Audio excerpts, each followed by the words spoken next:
Untuk ini yaitu gambarnya sel saraf. Bagiannya ada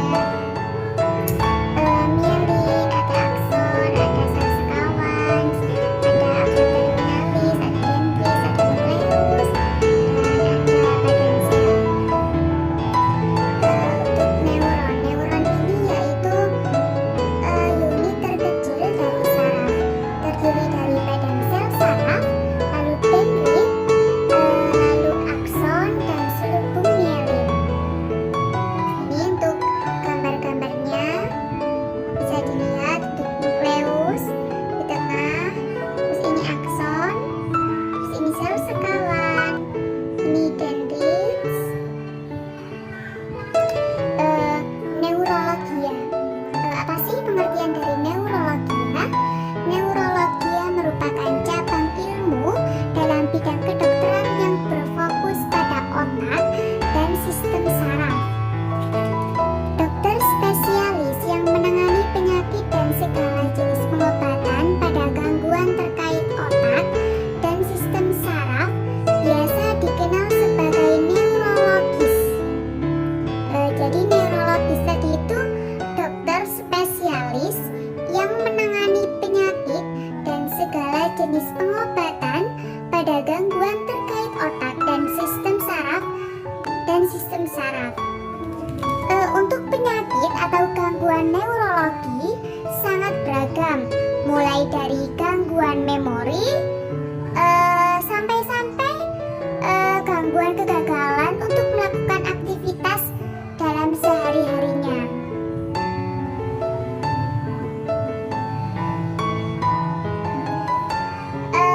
Satu, mekanisme kerja. Untuk mekanisme kerja dari sistem saraf ada mekanisme depolarisasi.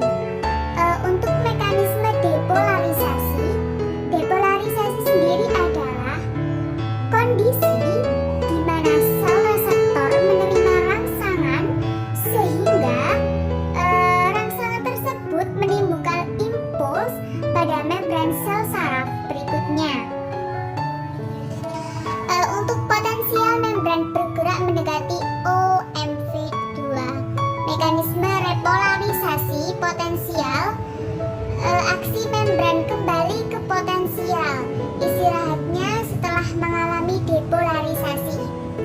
Untuk pengertian dari depolarisasi sendiri tadi apa?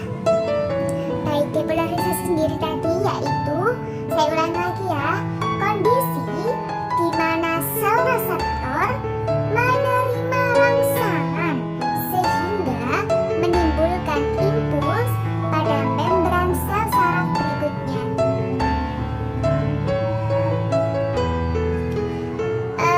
Untuk perambatan potensial aksi.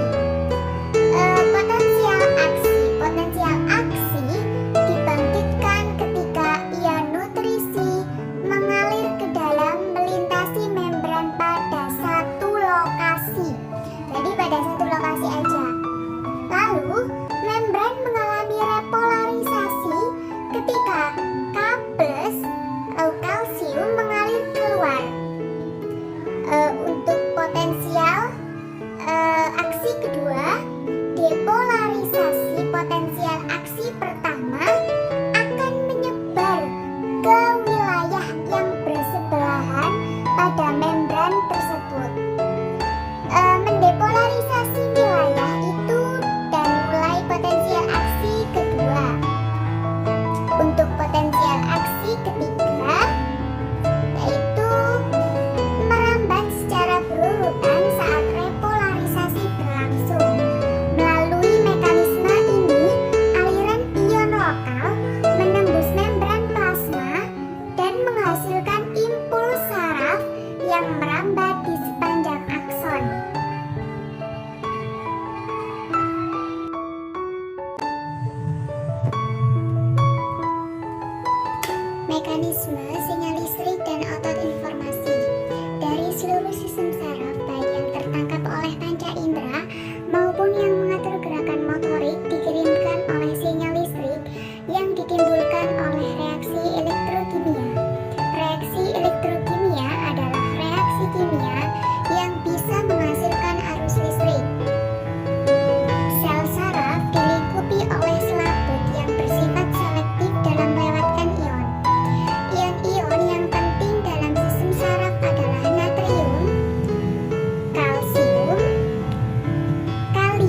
membran saraf dan otot rangka dapat terjadi bila ada rangsangan dari luar, sedangkan pada membran sel otot jantung, potensia aksi dapat terjadi tanpa adanya rangsangan.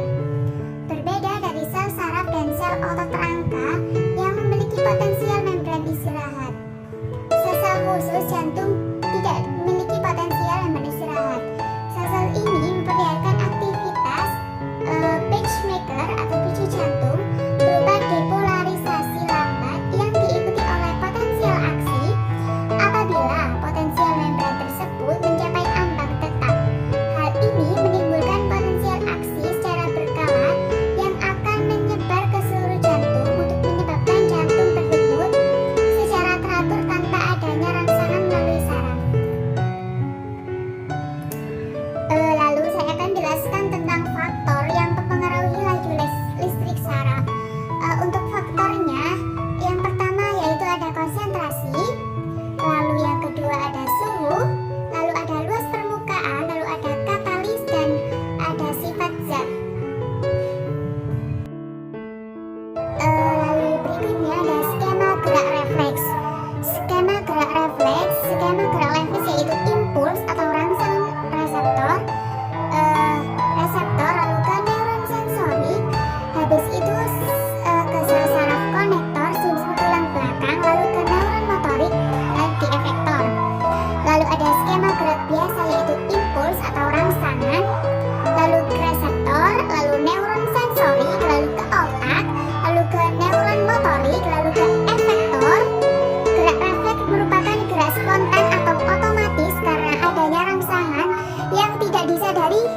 Gerak refleks berpusat di saraf sumsum tulang belakang.